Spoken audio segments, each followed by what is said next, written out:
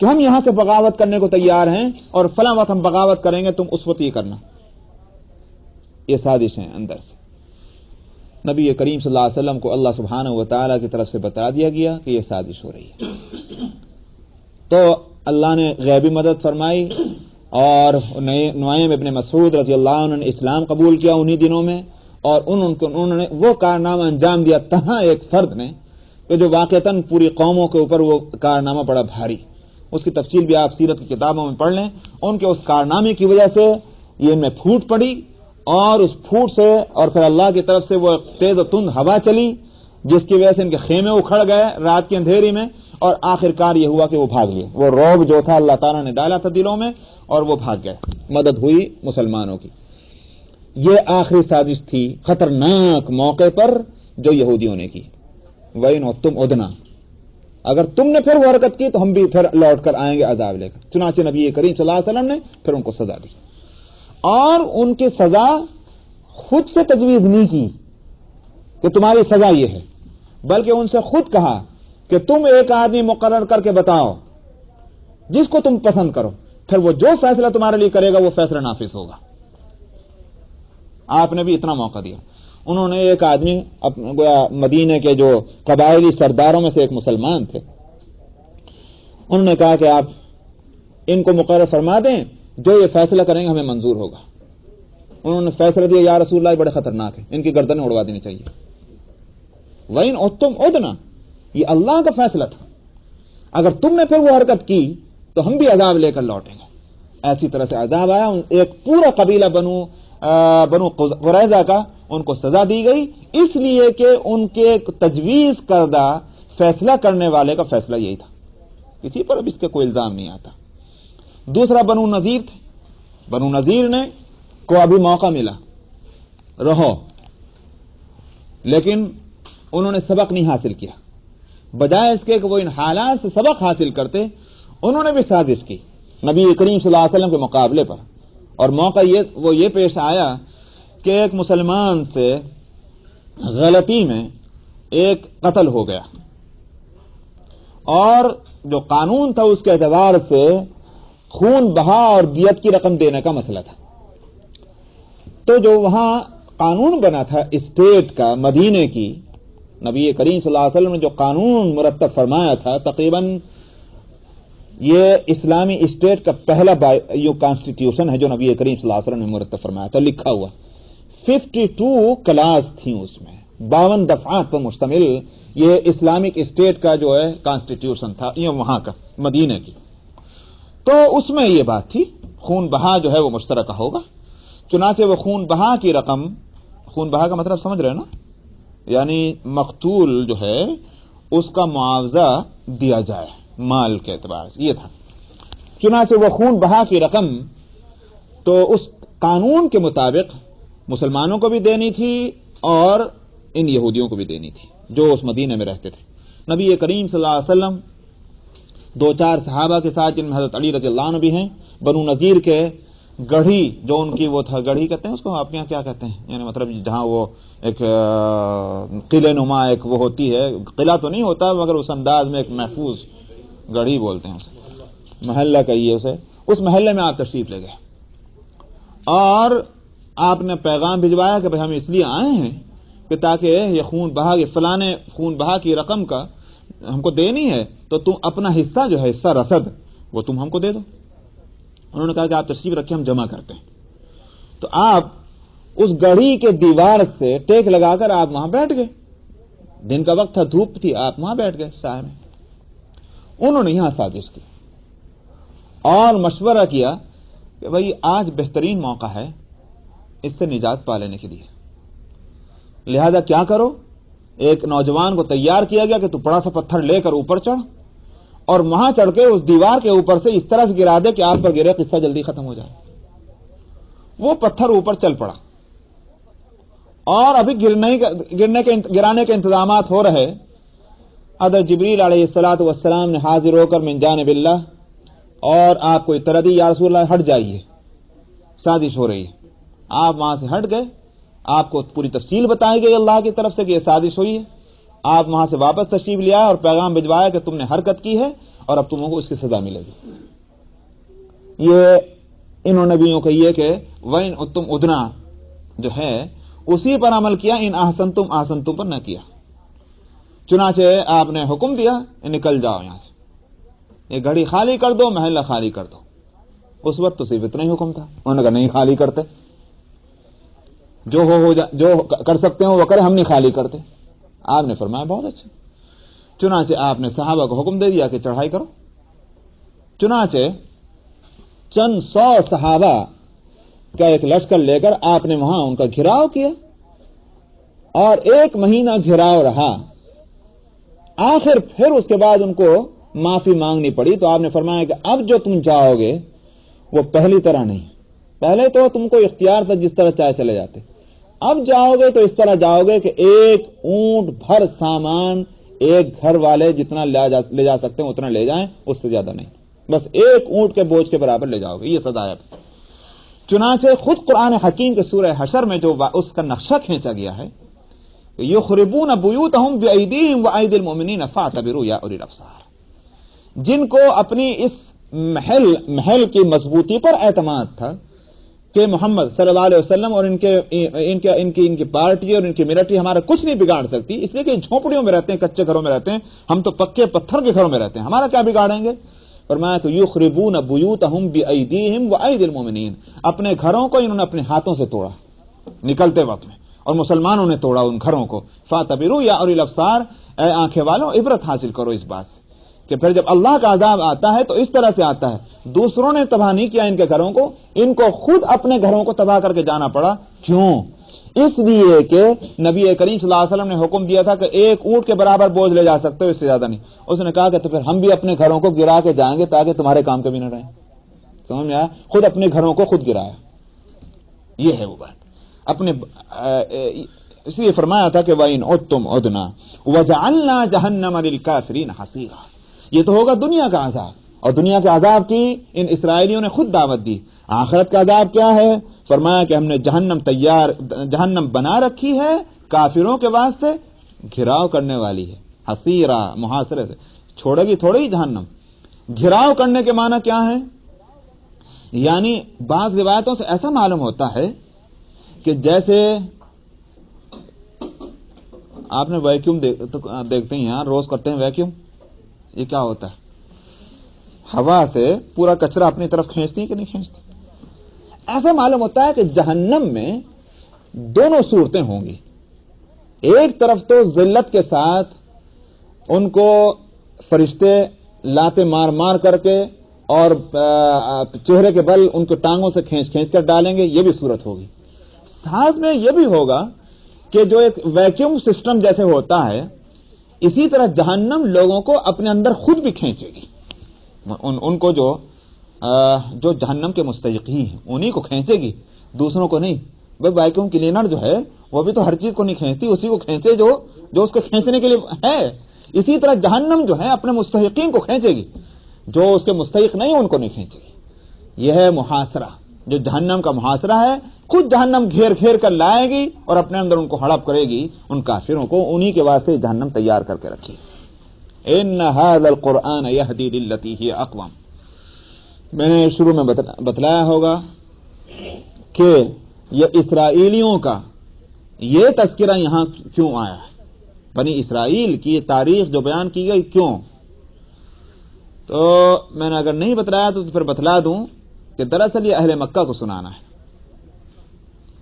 نبی کریم صلی اللہ علیہ وسلم کی تسلی تو تھی ہی، جن حالات میں یہ سورہ نازل ہوئی یاد ہوگا کہ نبی کریم صلی اللہ علیہ وسلم کی مخالفت اور آپ کو تکلیف پہنچانا، سارے ہی تو حربے استعمال ہو چکے تھے، نہیں ہو چکے، پتھر مارے جا چکے، کانٹے بچھائے جا چکے، اوش ڈالی جا چکی، گالیاں دی جا چکی، ساری حرکتیں ہوئی۔ اب اس صورت میں یہ ہیں وہ حالات کہ جس میں سورہ نازل ہوئی ہے، یہ سورہ بنی اسرائیل۔ تو ایک طرف تو یہ بتلانا ہے کہ اے نبی تمہارے اوپر تو اللہ کی یہ نعمتیں ہیں، تمہیں معراج نصیب ہوئی ہے، یہ ہے تمہارا مقام، اس نعمت کے مقابلے میں ان تکلیفوں کی کیا حیثیت ہے؟ جو تکلیفیں ایک طرف تو آپ کو تسلی، اور پھر یہ تکلیفیں بھی ہمیشہ رہنے والی نہیں، بلکہ یہ کہ